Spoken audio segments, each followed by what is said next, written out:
This is the Analysing Anfield podcast on the Blood Red channel, bringing you the best tactical and statistical analysis of Liverpool FC. Hello everybody and welcome to this week's episode of Analysing Anfield, your tactics and analytics podcast, courtesy of the Blood Red channel.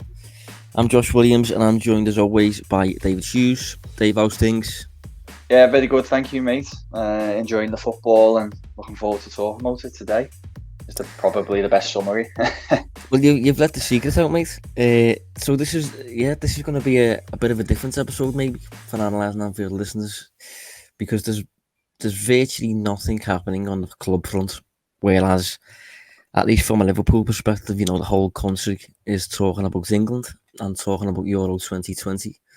We have done the odd little Euros podcast in the past few weeks that went down fairly well, and given England's quite historic win over Germany, it's going to be a bit of an Analysing England episode, really. We'll see how we go with it. We'll talk about, what Southgate's doing, performance numbers attached to the tournament, the Germany game, whether England can win it, all those bits. Where we can, we will pick up the odd little Liverpool theme, the likes of Trent, but in terms of Henderson being the only Liverpool player in the squad, and he's barely even played, so it's a difficult one to talk about from a Liverpool perspective, but we'll see where we go with it, gauge the reaction. Hopefully people will respond well. But yeah, we can't look past the Euros, can we, Dave? No, definitely not. They don't come around often, and it's been a fairly entertaining tournament, hasn't it? Especially this week, there's been some really good matches. So yeah, it seems like the most obvious place to have a chat about it, because we don't get these opportunities often. So yeah, I think it's a good idea, and hopefully people enjoy it. So I assumed you tuned in last night, Dave. I did, yeah, believe it or not. Well, thoughts? It's the first game that we've had to analyse really in the past couple of months. So general thoughts on how the game went? Yeah, feeling a little bit rusty. Yeah, look, I thought it was a strong England performance. I found it again, I don't know if you felt like this, Josh, maybe people at home as well. I found it again really difficult to predict beforehand. The different kind of scenarios that could have played out all seemed very viable to me. I could have saw Germany win, an England win, which it turned out to be. Could have quite easily seen it being level after 90 minutes. It just felt like a really difficult one to predict. I thought Germany started quite well.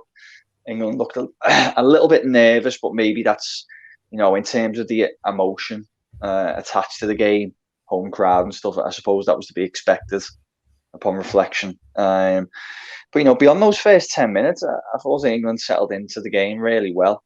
The shape that they were in seemed to work quite well for them. And over the course of the 90-minute game, I thought they were the better side, and people tried to downplay this Germany team, which I understand, and I do think it was smallish margins, but for me, I still think Germany had a lot of good players out on the pitch. They've punished teams in this tournament, but England made them look quite ordinary, and yeah, it was a decent performance and a really, really good result. Yeah, I agree with you. I think specifically when it comes to predicting the game, I found that to be quite difficult. Obviously, the whole country immediately reacted to the team selections that were released. We will touch on team selections in a sec. But yeah, it felt like it could go a number of different ways. I'll be honest, I know he was using a back three. I thought it'd be more of a back five on the day. I thought just the way the match would play out, given that Southgate was a centre-back himself in his playing days, I thought England would largely be without the ball, and I thought they'd have very little interest in having it outside of counter-attacks, really. But that wasn't really how it played out. England were quite on the front foot, I think is probably the best way of putting it. And in terms of looking at the Germany squad and stating that it's not what it was, I think it's maybe not what it was when it comes to the whole German national side being at its peak with the coach in particular trying to win his first tournament and all that sort of stuff. But if you actually look at the side, Thomas Muller, Leon Goretzka, Timo Werner, Toni Kroos, Kai Havertz, Joshua Kimmich, Mats Hummels, Antonio Rudiger, Manuel Neuer, and then Matthias Ginter and Robin Gosens were arguably like wildcard additions compared to previous years. But there's some serious players in there. Plenty of Champions League winners, some of which have just won a Champions League in the past couple of weeks. And I think the bench, again, fairly strong. Emre Can was on there. Ilkay Gundogan, Leroy Sané, Serge Gnabry. It's a serious squad. So when it comes to playing it down a little bit, I understand it, but I understand a little bit actually. But for the most part, that's a strong side. When I looked at the starting 11s before the game, the whole "you're only as good as your players" type thing. I looked at the 2 back threes, and I think England had the edge for me. I looked at the 2 front threes, and I thought probably even there. And I looked at the midfields, and I think Germany probably had the edge. So for me, it was a fairly even game, but I think the way England performed, they deserve to go through for me. Yeah, that was a solid performance. One of the best England performances I've seen, probably. Yeah, I'd agree with that. Trying to think of a better one. Well, certainly against the top nation. Obviously there's been bigger wins. There was the performance against the Spanish, wasn't he? A few months back. I think we beat the Spanish something like 3-0, was it 3-1? Yeah, there was that there. But I think given the magnitude of this game, it was really good. I had a little nose at the average positions of the Germany team afterwards, and it was quite surprising to see how deep they were. Kind of. I think it would be an exaggeration to say penned in, but just not moving as freely with the ball and not getting as forward as freely as they'd like. And I was trying to think about the game back in my head and wondering if maybe that was an intention, if maybe they intended to let England have a little bit more of the ball and, kind of utilise the likes of Werner, Havertz on the break.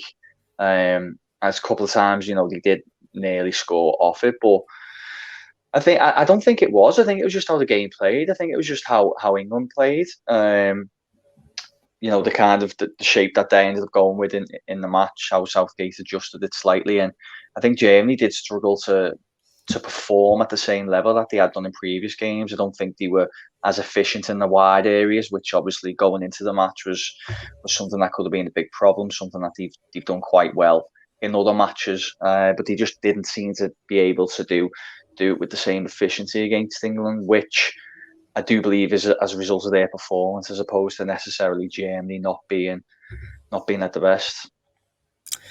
So, in terms of the team selection, this is something we have to touch on, because if you was on Twitter before the game, it was a fire really, weren't it? The whole house was on fire. And England started the game. I won't list the full starting 11, but on the bench, Phil Foden, Mason Mount, Jadon Sancho, Marcus Rashford, Jordan Henderson, Jack Grealish, Jude Bellingham, Reece James, all on the bench.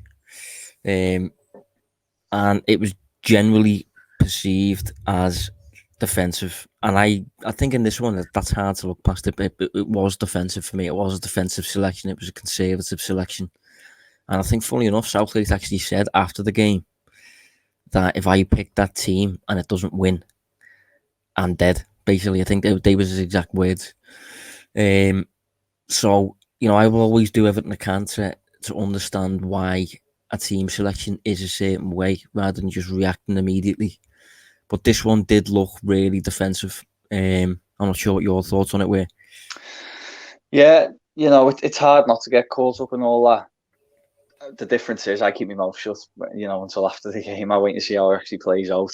I can understand some reservations people had, but I think a lot of this stems from, and it's been the case for a long time, but specifically with this group, you've just listed some top players who weren't even on the pitch, on the bench.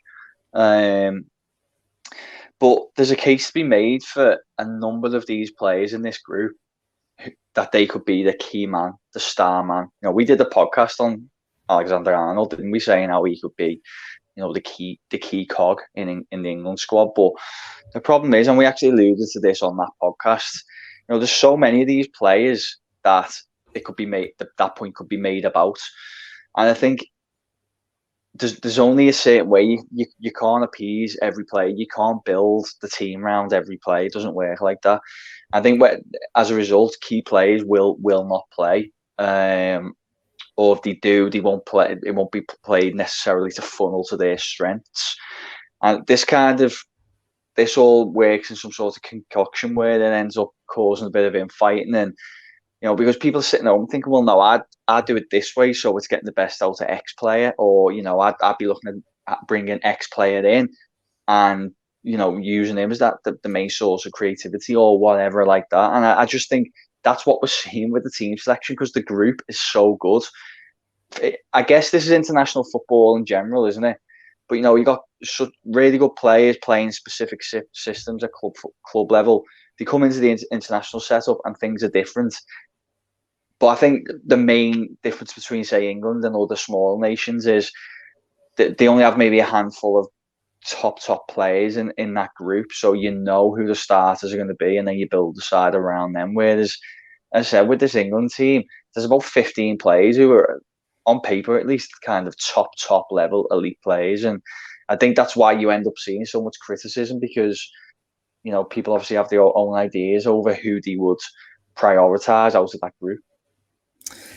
Yeah, I mean, if you look at the starting lineup in attack in particular, I think Kane obviously starts. There's no real way around that one. He's the captain, and it's just going to happen. There's no point in even debating that one. But I think when it comes to the two roles behind him, it really is hard to appease fans in particular. I think Raheem Sterling has to play. His recent record scoring for England's ridiculous, and up until yesterday's game, he'd scored all of England's total of 2 goals in the tournament. They all came from Sterling, and he scored the opener against Germany. So 3 of England's 4 goals so far have been from Sterling. So you can't really take him out. When it comes to Saka, he played really well in the last group game, and he's left-footed. The only other player who can match him for that left-footed profile, I think, in attack is Foden. And I think just based on the group games, I think Foden just made a bit less of an impact than Saka did. And then if you look at the likes of Grealish, plenty of people will come out of that game and say he should have started Grealish. And I get those points. Maybe he should have, but I don't always think you can look at the impact of a substitute and just straight up suggest that he would have done that from the beginning of the game. The match scenario changes as the game progresses. Players get tired, and Grealish is a really, really useful option to come on. He's really, really creative and open play. England didn't really have that at the time, which is largely why I think he might play in the next game, actually, because I think open play creativity is going to be a bit more essential rather than counter-attacking. So I think Grealish might play in the next game. But it's just a difficult balance to strike, really. Because despite the selection that he picked, England, I would say, performed in quite an attacking manner. Certainly without the ball, they were quite assertive without the ball, proactive. I'd say they performed as probably a more attacking unit than Germany did. But the whole team selection thing, it's really difficult to get right. Because on paper it does look like you've picked a back 5 and the whole 2 defensive central midfielders thing, and then you've got 3 players who are going to essentially score your goals on the break. But it is a difficult one to cover because there's just so many different takes and so many different ways you can play it. But in a tournament, the biggest thing is to win the game, and that's what Southgate's done despite picking that starting 11. Yeah, I think a lot of it does actually centre around one player. You just touched on there, Grealish. He's obviously, whatever you want to call him, elite player, maverick, everything. It's so bizarre seeing a player of his stature, and I don't mean this in any disrespect to a club who are a really big club who are like, but it's so bizarre seeing a player of his stature playing for Aston Villa, because he seems like he's fast become like England's poster boy. And I think there is some irritation that he doesn't, kind of play every game. But I think he's one of those players that he can have that effect off the bench. I think it's not always a guarantee that he will, if he starts, there's no guarantee that England are going to score score 3. I know we made stuff happen yesterday, but as we've just touched on, things can impact that, tied legs or adjusting to one system, adjusting certain players, and then a completely different player comes onto the pitch in the form of Grealish, who can do so many different things, and trying to adapt to that and picking the ball up in those areas, those kind of like, what would you say, half space areas, whichever you prefer, whatever term. And but yeah, I think a lot of the frustration actually stemmed from him because everything's so fever pitch around him. I wonder, Josh, if he would have started in place of, I don't know, say Sterling or whatever, would have been as much as the kind of reaction that we saw. I don't know. It's hard to say. That would have been harsh on Sterling because I think Sterling's been really good. But as I said, I just feel like a lot of this stems from Grealish and the impact he's having at the moment. No, I would agree, and I think if you look at the whole front three thing that Southgate seems to be using, well, he used it in the Germany game. I suppose in other games he's been using a little bit of a front four, really, with Mason Mount playing as a bit of a number 10. But if you're using the three like that, Kane is fixed, and Sterling, certainly based on his form at the minute and his impact at England, is fixed. So you've kind of got one role there. That one role is up for grabs for Saka, Grealish, Rashford, Sancho, Foden. That's incredible depth. Really is in attacking areas. I think England have got the best attacking depth in the tournament. And I think Southgate I must admit, he must be incredibly disciplined as a coach to not be tempted to just go and use them all. Even in the final group game, which didn't really matter, it's so tempting, isn't it, to just field like, I know Mount couldn't really play, but if you was to field in the same sort of midfield bank behind Kane, Grealish, Foden, and Mount, you'd almost feel like that's maybe what the Spanish would do, but it's just not what England are doing. There's a bit of frustration around that, and I get that. It's nice to play attacking football, but I must admit I would have more of an issue with it at club level than international level, simply because international level is it's tournament football. It is a different game. It's not like a 38 game league campaign. It's different, and I think that's what I'm going to touch on when we get to the numbers in a sec, actually. But yeah, it really is a difficult one to strike when it comes to getting the result right and managing the tournament and playing the talent that you've got. Yeah, just because we referenced his name earlier, keen for your thoughts on Kane so far, and obviously you said he was undroppable there. Is there a point where he isn't undroppable to you, or do you just play him every game? Tough one that. When I say he's undroppable, I mean from the perspective of Southgate, I just cannot see him dropping him. So that's why I say that.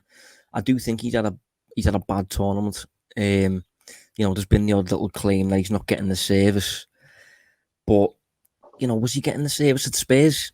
Spurs, he was a one-man attack, and he was really capable as a one-man attack. I know he had Son next to him, but you could argue Son is vaguely similar in profile to the likes of Sterling maybe and Saka in terms of being that penetrating runner and behind and stuff. But I think Kane has just looked, to me, he's just looked really slow.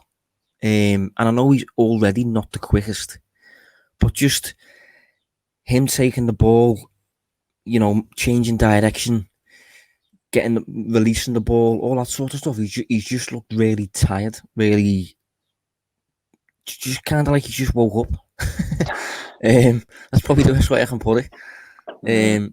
He's still got that obvious quality, and I think maybe to think it was the last group game, he showcased that a little bit more. He dropped a little bit deeper, switched the play a bit, because Kane's got ridiculous passing ability, possession ability for a striker, and he's been doing a little bit less of that, dropping deep a little bit less. He's been hanging on the last line, really, almost like Vardy would.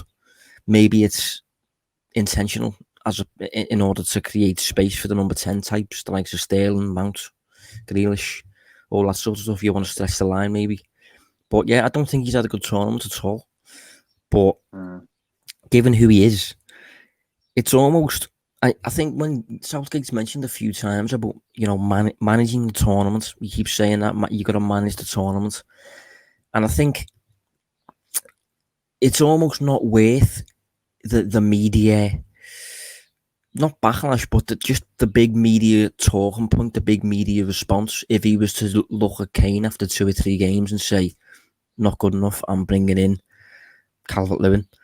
I think Southgate, when he's considering everything, I just don't think he'll deem that to be worth it, despite the fact that I don't think Kane's played particularly great.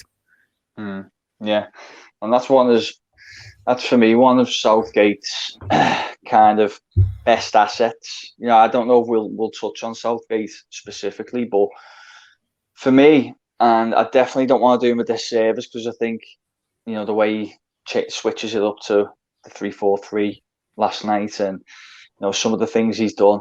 He's clearly a clever manager.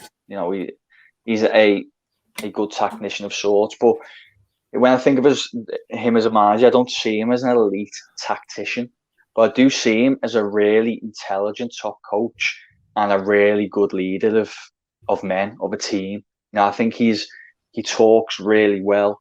I think he's managed to create a really good balance and squad harmony, which has always been a problem for England, hasn't it? Because there's so many good players, elite players, and you've seen other teams struggle in tournaments this year. Well, you only have to look at France following their exit. Now, to me, you could see that with France, and we're talking about the world champions here, by the way, under an established manager, but you could see that things weren't great there. A little tell for me was when the penalties were coming up and Rabiot was sitting on the floor prior to them. That to me is, as a man, I think that's quite, I don't know, I would find that infuriating, a little bit disrespectful. I'd want the squad all together, linked in shoulders, harmony and things. And even before the penalty shootout, it felt like, they were all kind of almost infighting, and there was no real big team huddle, and they've lost that. It feels like England have had that for a long time on the Southgate, and I think that's what he's been fantastic at. So to go back to your, the original point on Kane, I do agree. I think he's probably not enjoyed the level of backlash that came with the Alexander-Arnold decision, and I think it would be potentially 2 or 3-fold on that at an international tournament with the England captain. So maybe that is the reason why he's not dislodging them at all. My personal opinion is, I think it wouldn't be the worst thing in the world if he was to come off at times, and maybe you'd have like Calvert-Lewin or someone come in because of the profile Calvert-Lewin has and what he can bring to the team. But yeah, maybe there's a wider game at play there, and he's trying to think about appeasing what can be quite a thirsty media and English media. See, the difficult thing now is when it comes to taking him off and stuff, as an international manager, how much do you consider penalties in these knockout periods now, where any match can go to that stage? It was less the case in the groups, and I think Kane actually came off around the hour mark twice, I think it was. But when it comes to this now, you have to keep penalties in your mind as a decision. It can't define your decision, but it has to come into it. Like, I think, say for example, yesterday, at one point, Phillips and Rice were both on a yellow card. They were going to come off. One of them was at least going to come off for Henderson at one stage. And I think if you look at who's going to come off with the scores maybe at 0-0, Rice takes penalties for West Ham. So I think in that situation, could that, just very, very slightly tip it to the extent that Phillips comes off as a substitute rather than Rice? And I think when it comes to Kane, given how reliable he is from the spot, he's one of the best I've seen, to be honest. It's still a penalty, and it's very far away from happening. You've got to play 120 minutes of football to get to that stage, but you almost want to keep him on the field purely for that. So, he's a captain as well. He's got the whole media thing behind him. He can step up in big moments, natural goal scoring and all that sort of stuff. So it is a difficult one when it comes to Kane and taking him out the team and recognising that he's in bad form. But I think Southgate is in many ways quite sensible, maybe for keeping faith with them. But yeah, we're gonna touch on Southgate in a minute when it comes to the basic question of is he good, essentially. But at first, I want to touch on the numbers because I think they're interesting. This has obviously been a very numbers analytics type podcast, really, over the past 2 years of it run. A lot of our judging of Liverpool has been to do with the numbers when Liverpool suffers from bad form this season in particular. Me and Dave tried to state throughout that a lot of Liverpool's performances have been generally quite good, but they just haven't really had the product in both boxes. I think when it comes to England, the numbers don't really back up England that much. So if you look at the 4 games they've played so far in the Euros, the XG that England have created against Croatia, 0.9, against Scotland, 0.9, against Czech Republic, 0.8, and against Germany, 1. And in those games, Scotland created the same as us. Germany created 0.5 more than us. So it's only Croatia and Czech Republic that have actually created more expected goals than. And in both of those cases, it wasn't much. It wasn't much at all.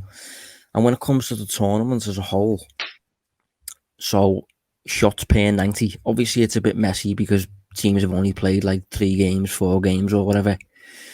But in terms of shots per 90, England are 3rd from bottom. The only 2 teams in the tournament who average fewer shots per 90 than England have been Hungary on 6.3 and Finland on 6.3. And then you've got England on 7. At the top of the list, you have Italy averaging about 19.9 shots per 90. And then you got Denmark on 18.5 per 90.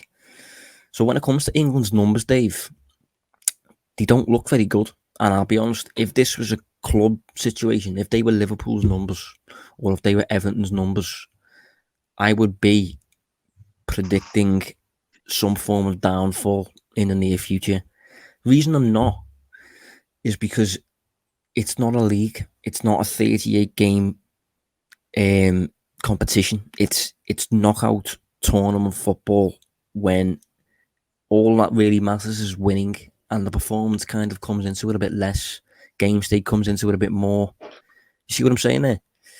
Yeah, totally. The idea of using numbers in the situation that we normally do is to try and, I guess, foresee, predict a little bit as to what's going to happen in the future, based on these numbers to tell us that performances are X, Y, and Z, which should lead to positive, negative results going forward if things proceed as they are.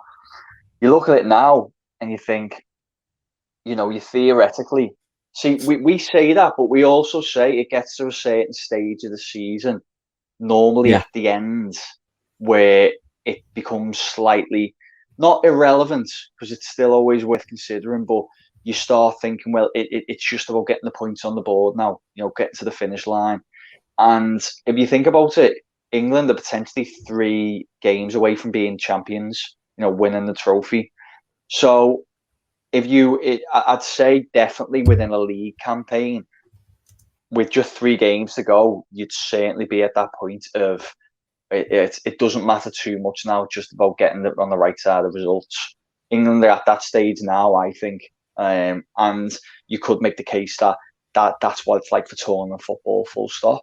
It's not always the best teams who go on to win it. So, yeah, I think it's not a major problem. Maybe, and it's hard, isn't it? It's hard to argue even over from a wider point of view. Is it a major issue? Because tournament football is very, or international football is very different, isn't it? To club level football. Like, we know Liverpool, for example, are going to be playing in the Premier League year in, year out, plus Champions League or whatever. But Premier League year in, year out, and you're going to be facing a certain level of opposition every single week doing so. And international football, you have the tournament where you're probably playing the best of the world or best of Europe across 6 games or whatever. But then either side of that, it's a little bit of a roller coaster in terms of quality of the opposition. Because England might play this, and then they'll have 2 friendlies against, I don't know, San Marino and Azerbaijan, and then you might have another tough game, and then you'll have easy games, and yeah, it just means that it's really difficult then to try and look at a long data sample, I guess, of matches, a two year, and try and work out what it means for this England side. It's a lot more difficult, isn't it, to analyse. But to answer your original question, Josh, I think it doesn't matter too much in this tournament. It's just about getting on the right side of the results from this point onwards. Yeah, I mean, in tournament football and the whole football and stuff, you can just, all it takes is one mistake. It doesn't take much to get knocked out of a tournament completely. Whereas in a league, over 38 games and stuff, and then when that ends, you go and play another 38 games the following season. That feels more about almost like repetitive correction, really, over the period of an extended period of time. You just get better and better doing a specific thing. At a tournament, you don't really have that opportunity. And it is really interesting to look at England's performances so far, and they don't look that good on the numbers side. They don't lean that much really on the side of probability. So in terms of shots, we always revert back to shots on this podcast quite a lot of the time. England haven't actually outshot a single team yet. They've faced Croatia, Scotland, Czech Republic, and Germany, and all of those teams, apart from Croatia in the first game, have outshot England. Croatia took the same amount as England did. And England have hit single figures in the shot department in all of those games. 8 shots, 9 shots, 6 shots, and then 5 shots. I will say on the defensive side, it has obviously helped. And that's kind of what England seems to be doing. England seems to be building their strength really from clean sheets, and it's certainly working. England haven't conceded a goal yet. When it comes to shots conceded, shots faced, there are about 6 teams that face or faced fewer shots on a per 90 basis than England. But Portugal were one of them, they're out. France were one of them, they're out. And Germany were one of them, and they're out. And when it comes to expected goals faced on a per 90 basis, England have got the 4th best defence in the tournament, apparently. Again, France were one of them better teams, and they're out now. So, yeah, it all comes back to kind of just this concept of managing the tournament. It really is kind of getting the balance right of risk versus reward. And I think it's interesting when it comes to the numbers as well. We've just been talking about how they play a bit less of a part when it comes to tournament football. 2 absolute top tournament coaches that come to mind that don't really exhibit solid performance numbers are Carlo Ancelotti and Rafa Benitez, funnily enough. Both of them have had real success in European tournaments over the past few years. Rafa in particular has been a big trophy winner, when it comes to UEFA, Europa Leagues, Champions Leagues and stuff like that.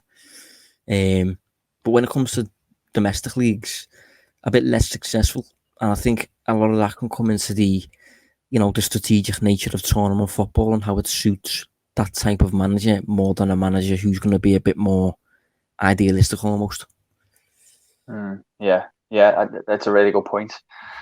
Yeah, the kind of pragmatic aspect of it leading to more success. And the thing is as well, you talk about more defensive orientated tactics. Accusations that are being levelled at Southgate, but it's certainly in tournament football. It's a lot. It feels like clean sheets and being defensively sound are a lot more important than being able to score a lot of goals. If you've got to have one of the two, I think you definitely want to be more defensively sturdy. You could make that case for in all kind of aspects of competitive football, but certainly in tournament football, I think that's important. And it's been key for England. Like, how many goals? England have scored 4 goals so far across 4 games. Yeah. It's an average of 1 per game. not ideal from an attacking point of view, but obviously if you're not conceding at the other end, if you're defensively sound at the other end, then it's enough to get positive results. And it's, three wins out of those 4 games and one draw, with another clean sheet. So I'm not saying England can just continue to just keep batting out clean sheets, but it's definitely integral, I think, to success. And arguably at tournament football, it's just as important to be it's more important to be defensively sound than maybe a free-flowing attacking unit. Yeah, and I think if you look at the England squad, quite clearly when it comes to individuals, at least, I think the defence is maybe a bit weaker than the attack. And I think rather than playing into the attack then, because that's where your strengths are, I think Southgate seems to be, given the fact that he was a centre-back himself, I think he's more inclined to think, right, we will have to cover our weakness then. And in attack, we have individuals that can just kind of do it alone almost. And I think certain defensive players have maybe benefited from that. Calvin Phillips has had a really good tournament so far. I think John Stones has been good. Harry Maguire's been really good since he come back in. And I think as well, Jordan Pickford, you got to give Jordan Pickford a shout. I know you've had a fair few maybe annoyances with him throughout the season, Dave, but you've got to admit he's had a good tournament. I'll be honest, from the start of 2021, he's been really good. And I'd said kind of, maybe in April, May, I was like, look, Pickford's really been a top keeper for a good few months now. I know he's really unpopular with most on this podcast, but we just try and put the obvious to one side and just look at it from a footballing point of view. Being a top keeper really from the start of the year. But I don't think that had really filtered into mainstream media and kind of fans who maybe don't watch a lot of Everton. So there was still this idea that England were going with a really error-prone, poor goalkeeper in between the sticks. But I actually wrote a piece on it. I was like, he isn't that, certainly at the moment. And yeah, he's gone on to do really well. I don't think he's been the busiest, but when he has been called upon, he's pulled off some important saves, and he's just been really composed, which obviously then filters to Liverpool fans know, when you went from Mignolet to Alisson, the difference it had on the team and the defence, and in almost a minuscule scale, you've seen that with England and the performances of Pickford. Yeah, it's the mental side, I think, a little bit that he seems to have worked on. I've read a little bit that he's started getting coached in that respect. Some sort of outsourcing or something like that. And I think it shows a little bit because I always described him as capable of a great highlight reel, but I think when it comes to reliability and being assured, staying cool-headed in pressure moments, which a goalkeeper has to do at certain times, he always struck me as the type of player who almost embraced the drama, the type of player who enjoyed a bit of chaos, and you don't really want that in a goalkeeper. But of late, I agree, dating back to his recent Everton form, I think he certainly seems to improve that, and it's coincided with a change in haircut as well, which captures the importance of a decent cut. That's it. It's slicked back, and he's doing all right, I think. So the big Southgate question then. So, you've touched on it a little bit already, but is he good? Essentially, what are your thoughts on that one? Yeah, I can only really echo what I said earlier. I think I see him as I think he's a really good man manager. I think he's proven to be, arguably, you were talking about Ancelotti and Benitez and their proficiency in tournament football, maybe cup competition football over league football. I wonder whether Southgate is a manager made for international football as opposed to domestic football. Certainly club football. Certainly his record would suggest that. Albeit, obviously he's sacked by Middlesbrough when he was a lot younger, less experienced coach. But just the way he kind of manages this outfit, this England squad, how he approaches things, how he talks, everything to me just points that he's a he's a good international manager or solid international manager. This is not to discredit. This is meant to be a compliment, even though sometimes it's used as something else. But he feels like a very safe pair of hands in that job, and in many years gone by, it can be quite a volatile role, and kind of specific, varying characters have took it on. More maybe imposing characters, if you think of like Capello's and people like that.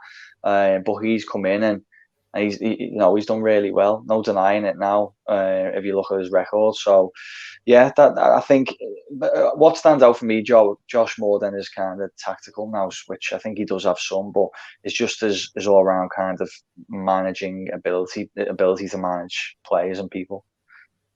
Yeah, no, I would agree. I think he's spot on there. I think specifically, the way in which he communicates, the way in which he always seems to be calm and assured and respectful. He seems to have a good relationship with the media, which shouldn't be that much of a big thing, but in England it just is, especially for the England manager's job. The first team England managers, it's just massive. I think his ability to manage a squad, I think and pick a squad as well, I think is quite underrated. I think he's clearly steered away a little bit from maybe a typical England approach of just fielding all your best players and hoping that it works. I think he's took a bit more of a balanced, maybe a bit more of a tactical perspective on that, you could argue. And I think it does benefit everyone, really. Apart from maybe the players who are sat on the bench who look like they're good enough to be starting. But I do think you've got a point there in terms of him being perfect, really, for international management. And I think it's any club that maybe eventually wants to take a punt on him. It's really difficult to determine whether he's good in that sense because of everything we've just said. It's going to be difficult at international level to showcase really strong performance numbers to the extent that you can say, right, he's a good coach. He can get a team coached to a good standard in the league to the extent where they're going to be competitive, because what he's doing on international level does seem to be more strategic around knockout football, match to match, which is fine. But in a league campaign, long term, I'm not a fan of that approach. I think, Ancelotti was that, Dave. Ancelotti changed week to week depending on the opposition, and I think Rafa will do the same to an extent, and you can get success out of that, but I just prefer, at club level, I prefer an identity that can adapt a little bit, but just more often than not, you're establishing dominance maybe over your opposition, and I'm not sure Southgate has proved that, and I'm not sure he can prove it at international level. And I think, given all that, I think England can win this tournament, and I think if they did, he comes across as very wise, Southgate, and I think he'd almost know, why would he tarnish what he'd establish if he won this tournament by going and chancing it with a club. I'm not saying he won't, but it just feels like a risk he doesn't need to take if he achieves success in this tournament, because he'd be a legend. He'd go down in history. Yeah. It doesn't, put it this way, it doesn't feel like, I guess nor should it, but it doesn't feel like he sees this England role as a opportunity to, and like an opportunity to open another door back into the club game. And if he's sure, I'm not sure I agree with it. Now, that doesn't mean that we don't think he'll one day maybe manage a club when his England role's finished and he's still got that itch to be in the managerial game. He probably will go back to club level, but I think for now this is just a perfect role for him. One I probably didn't anticipate. Going from kind of, it feels to me like he initially went into England set up as a stopgap. If I recall correctly, he was under 21 manager, wasn't he?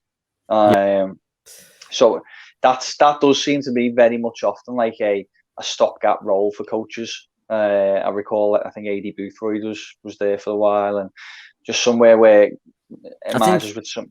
Go on. I was going to say, I think it's also a role for coaches who are essentially finished and who are at the end of the career.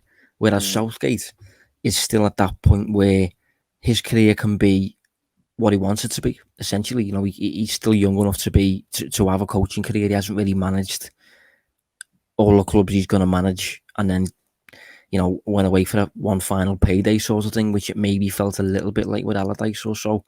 But I think with Southgate, his managerial career is being shaped now by England rather than getting finished with England. Yeah, I agree. Yeah, totally. I think it's that's it. So he kind of went into that role probably with no ambition to go and be England manager. Comes in and ends up. I think I can't even remember he come in on a temporary basis, but he ends up landing it permanently and being so far successful. Even if England were to go out this weekend, you think, beating Germany in a really big game, getting to semi-finals of the World Cup. You can caveat as much as you like, but they're just facts, aren't they?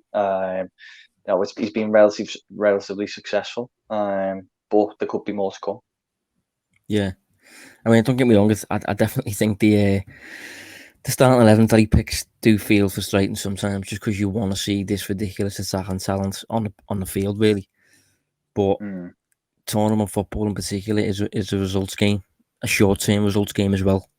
Some people take the perspective of, like I think recently Allardyce, said something like, when it comes to football management, and he's talking about clubs here, he said something like results come first, and then attacking football and winning nicely can come later.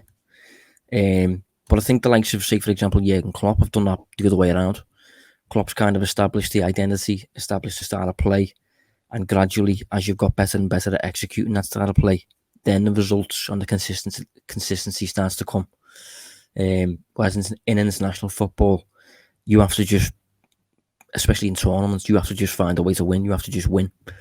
And speaking on that winning thing, can England win it, Dave? I suppose the big question. Yeah, I think so. One thing I will say is I don't think we can get it twisted just because some big sides have gone out. I still think there's a lot of threats in the competition still. I think there's even the perceived lesser nations definitely have the ability to cause England problems. But that being said, you have to look at it. And if we try and look at it objectively, I know we are English, but if you try and forget that, and if you were just looking at this objectively as, I don't know, maybe a Frenchman, you would look at England and think that we've got a really good opportunity. So yeah, I think they have got a good chance based on who's left and what they can produce to actually win the tournament. Yeah, I agree. I think England have got the best squad left in the tournament. In terms of just the options that you'd want, depending on a variety of different match scenarios. If England go a goal behind, for example, the players England can bring on to get that goal back. The fact that there's kind of no injuries really at the moment. You look at Belgium, for example. They've just beat Portugal, but they lost Kevin De Bruyne and Eden Hazard in the process. I don't think the long-term injuries, but they might both miss the next game, which is against Italy. That they could easily go out there. So, and then you obviously couple that in with the fact that England have arguably the best draw to the final.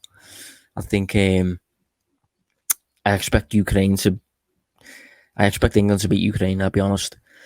When it comes to the semis, I must admit I'm concerned about Denmark because I think performance-wise, if you are looking at the numbers, I think Denmark have been right up there as the most impressive when it comes to what we typically look at on Analysing Anfield in terms of, they've been averaging around 20 shots per game. They faced Belgium a few weeks ago, and they shot about 22, 23 times, I think.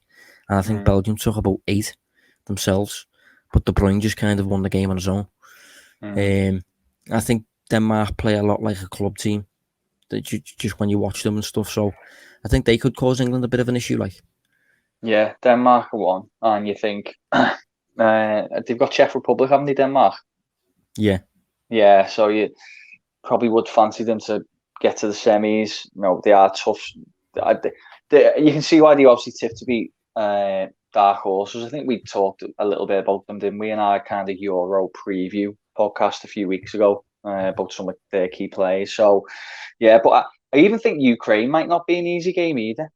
Obviously, it's a team that you expect to beat on paper, but they've shown to be a decent side who can be quite tough, tough to overcome with some decent Premier League play. So, as I said, I think for me it won't be easy. But providing things went as you'd expect, it's just you're probably looking at Belgium in the final, and I think that'd be probably the winner of the Belgium-Italy game is probably England's biggest threat. Italy a strange one, aren't they? Because they kind of looked a bit similar to England, albeit a little better, to be fair. But just in their last game, I'm trying to think who it was against. Austria, was it? Austria. They just looked a little bit, I don't know, a little bit flatter, a little bit not quite on it. Needed the extra time, didn't they? So whether you can read too much into that, I don't know. But definitely, Belgium, Italy could be tough. And you probably expect us to get one of them in the final. Because even Spain, I'm not blown away by, to be honest. No, I think Spain, again, according to numbers, actually quite good, when it comes to producing shots and attacking that. But there's a bit of a perspective around Spain that they just keep ball, lots of possession, and they do nothing with it. But if you actually look at the numbers, they actually do generate a fair bit in attack. But I think with Spain, they just seem a lot, again, going back to that whole idealistic thing, they don't seem adaptable enough for knockout football. They seem too open to maybe suffering from a random moment. And I think England, I'd just have a bit more faith that England would beat Spain. I think to play that kind of football and win a knockout tournament, you have to have just really perfect players executing that style of play, like Xavi, Iniesta, going back to Guardiola's last Champions League win, Lionel Messi. When you're playing knockout tournaments, you have to have this kind of adaptable strategy type thing about you, where you have to be flexible with different approaches and stuff. And I'm not sure Spain have that. Italy probably looked the best coached team in the tournament, I'd say. One thing with Italy, they don't really have that, as this has been mentioned a few times, they don't really have that superstar. They don't really have that really elite player, that really elite individual who can kind of win a game on his own. Whereas if you look at England, is not doing bad. No, they've got good players, don't get me wrong. But Ardi's having a good tournament as well. Insigne is probably the most applicable to what I've just said. Locatelli's having a great... Verratti's probably elite. You could say that, but I still can't see him being elite to the extent that he wins a game in the final third. Whereas if you look at England, they've got loads. They've got Jadon Sancho, Harry Kane, Raheem Sterling, Jack Grealish. England have got tons. So it's going to be interesting to see how it plays out. Going into the quarterfinals now. So, yeah, I mean, we'll pretty much wrap up there, I think. One final question, Dave. Do you think Trent would have played yet? I'm not sure, Yeah, I don't know either, because if you kind of have a look at the right-sided wing-back, right-back profiles he's used, they have similarities in how they play. What I think Walker's played, James has played, Trippier's played. I think what Trent is so good at is how it kind of works at Liverpool, and I haven't seen how, based on how Southgate's lined up, I'm not sure how that would have translated in terms of featuring for England. I just don't know. I think he might have got minutes on the pitch, but I don't think he would have been a consistent starter at all. I think it would have been a Henderson-like role in the squad. Yeah, I mean... You've muted there, Josh. Sorry. I said, yeah, it'll be interesting to see if Henderson starts getting a few starts, actually, because obviously, given his experience in these massive games, he's played quite a few finals now for Liverpool. Obviously, he's played in big domestic games as well against the likes of Manchester City. He's won a Premier League, so when you get to that level, you're a bit more certain that Henderson will turn up compared to like a Calvin Phillips, who has played to a solid level, but not that real where your nerves are shaking going into the game and all that sort of stuff. So it'll be interesting to see if Henderson starts getting a bit more game time. But yeah, we'll wrap up there anyway. So different sort of podcast than usual. Hopefully the listeners enjoyed that one. If so, we'll keep tracking England, see where we get to in the tournaments, and if we get to the final, especially, we've got to do some sort of preview there maybe. As always, we'll try to focus on Liverpool content, but given the Euros is on, we can't really look past England, especially when there's a historic win over Germany happening. So, yeah, Dave, thanks for joining us, mate. Yeah, thanks, mate. Cheers, everyone. And we'll be back next week. Cheers.